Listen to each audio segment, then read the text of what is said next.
Advertencia: la siguiente historia está catalogada como real. Sin embargo, ni yo ni ustedes estuvimos presentes en el lugar de los hechos. Siendo así, mantengamos la mente abierta a cualquier posibilidad y que cada quien saque sus propias conclusiones.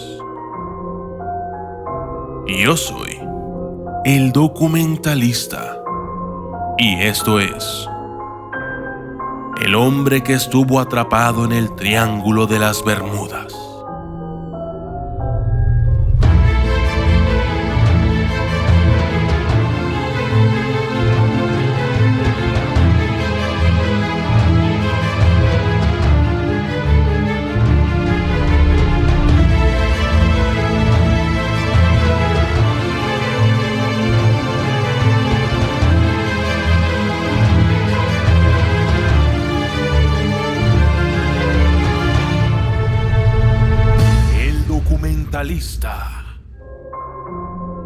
La historia que un hombre ha contado a las autoridades de Florida en Estados Unidos es impactante.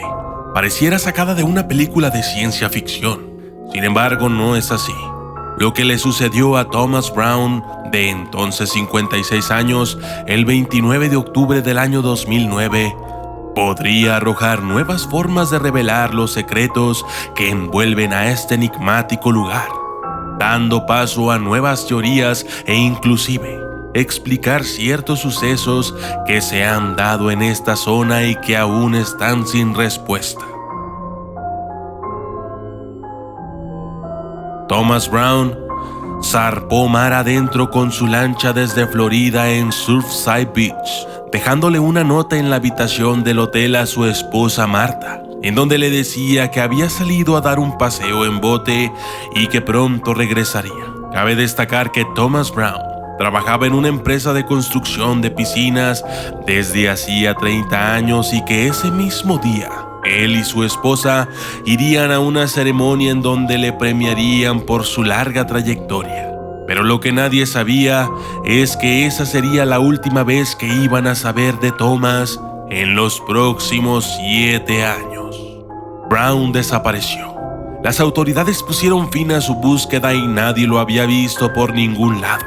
Ni familiares, ni amigos, nada. Era como si la tierra o el mar se lo hubieran tragado. Los años pasaron y su esposa Marta lo recordaba aún con mucho cariño. Ella se encontraba en la misma casa que ambos habían comprado juntos y que ahora solo era visitada de vez en cuando por sus hijos y nietos.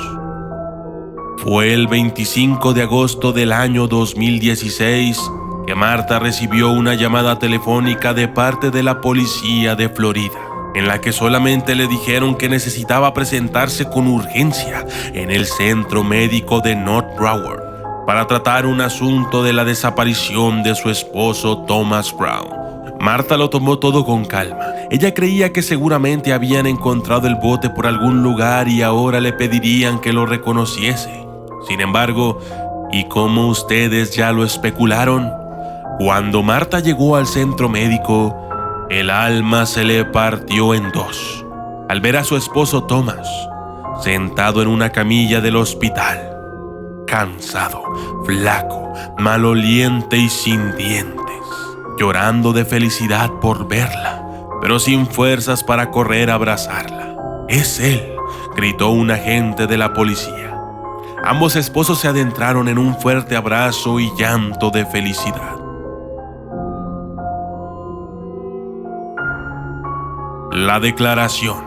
Thomas cuenta que salió a relajarse un poco en su bote, mirar el horizonte y pensar. Se sentía nostálgico, recordaba todo lo que él y su esposa habían pasado juntos y hasta dónde habían llegado. Luego de unos minutos de reflexión, Thomas decidió volver a casa, pero cuando quiso encender el motor de su bote, este no arrancó. Algo andaba mal, pero no sabía qué. Todo parecía estar en orden, nada estaba roto o fuera de lugar. Decidió, pues, usar la radio, pero todo fue en vano. La radio tampoco funcionaba, solo ruido y nada más que eso. Después, utilizó una bengala para ver si algún barco o bote de la zona lo veía, pero tampoco. Intentó varias cosas más, pero al parecer tendría que esperar a que lo rescataran. Decidió tomarse las cosas con calma, hasta que llegó la noche. Fue entonces cuando decidió lanzar la segunda bengala. De nuevo, nada. Entonces Thomas intentó dormir. A la mañana siguiente, el vaivén del barco ya no se sentía. Pareciera que hubiera sido anclado al muelle. Pero cuando Thomas abrió la puerta de su pequeño cuarto, la luz del sol le cegó los ojos. Tanteando sus pasos logró salir y de poco en poco su vista se fue adaptando a la luz de aquel sol resplandeciente. Era una isla, con plantas y arena como cualquier otra. Pero lo que más le llamó la atención de inmediato a Thomas era una especie de musgo color rojo esparcido por todos lados, que nunca había visto, y vaya que él, como constructor de piscinas, conocía muy bien los tipos de musgo. Sin embargo, este era extraño, rojo y con un olor ferroso. Toda la isla olía a él. Más lejos había al menos una docena de botes más encallados, como el de él, partes del fuselaje de un avión y un mono que lo miraba de lejos. Thomas salió del bote. Decidió recorrer la isla en busca de civilización, pero solo caminó durante 1 hora para regresar de nuevo al mismo sitio. Él lo sabía. Durante la noche había encallado en la isla desierta y debía esperar a que lo rescataran o intentar algo para que lo vieran. Pero los días pasaron y nada ni nadie pasó por aquella isla.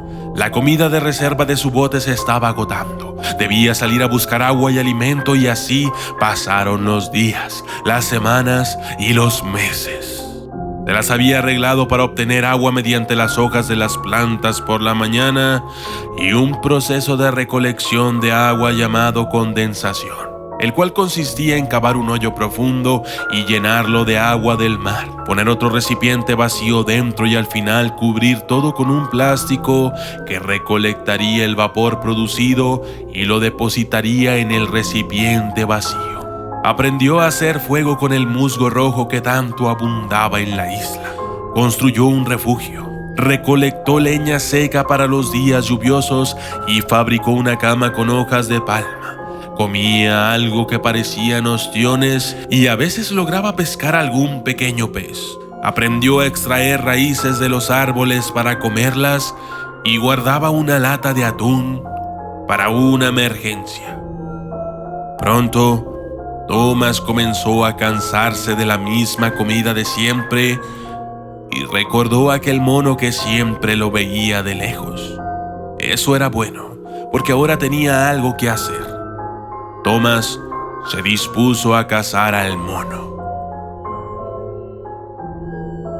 Un día vio al mono trepado en un árbol, pero cuando llegó ahí ya no estaba. Otro día vio al mono arriba del bote y de nuevo cuando llegó a él, este se había esfumado. Repetidas veces intentó capturar al mono, pero nunca lo logró. Ya casi había pasado 1 año de aquel suceso, cuando notó que los labios se le llenaban de aftas. Su boca estaba seca y había bajado mucho de peso. Ahora estaba flaco, sin fuerzas ni esperanza. El escorbuto le invadió y ahora sus dientes comenzaban a caerse. El tiempo se le agotaba y sabía que tarde o temprano iba a morir solo en aquella isla, y que probablemente sería él quien se convertiría en comida para el mono. Pero se negaba a hacerlo. Así es que tomó la decisión. Fabricó una especie de velas para el bote y un par de remos. Pensó así que entonces si moría, al menos lo haría en el intento.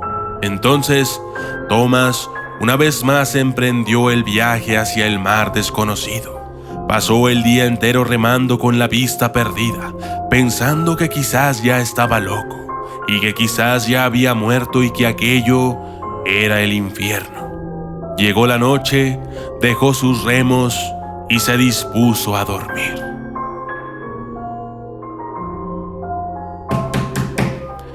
Escuchó unos fuertes golpes en la puerta. ¿Hay alguien ahí? Era una voz. Con temor, Thomas se puso de pie y abrió la puerta. Eran 2 hombres con uniforme de guardacostas. Los miró atónito. No lo podía creer. Los miró de arriba abajo, los examinó, los olió, los tocó y se tumbó llorando en el piso de aquel camarote feo y descuidado, pues lo habían rescatado. Thomas fue trasladado al centro médico de North Broward. Su esposa Marta fue notificada y fue dado de alta en unos pocos días. Sin embargo, quedan aún cosas curiosas que nos dejan mucho a la imaginación. Por ejemplo, ¿por qué un mono? ¿Era real o solo un producto de su imaginación? 2. No existe ningún musgo rojo, al menos en esa zona del mundo, y el musgo rojo conocido vive de agua dulce y no salada. ¿Qué era este tipo de musgo entonces? Número 3. Thomas afirma haber llevado la cuenta y dijo haber estado en esa isla casi 1 año. Sin embargo, sabemos que fueron 7. ¿Es posible que Thomas viajara en el tiempo o simplemente hizo mal las cuentas? 4. ¿De dónde eran los barcos y el avión que estaban en la isla? 5. ¿Por qué Thomas decidió volver hasta que pasó 1 año en la isla? 6. ¿La isla era otra dimensión? Déjame tus comentarios aquí abajo. Me interesa saber lo que piensas al respecto. Yo soy el documentalista y esto fue El hombre que estuvo atrapado en el Triángulo de las Bermudas. Gracias y hasta la próxima.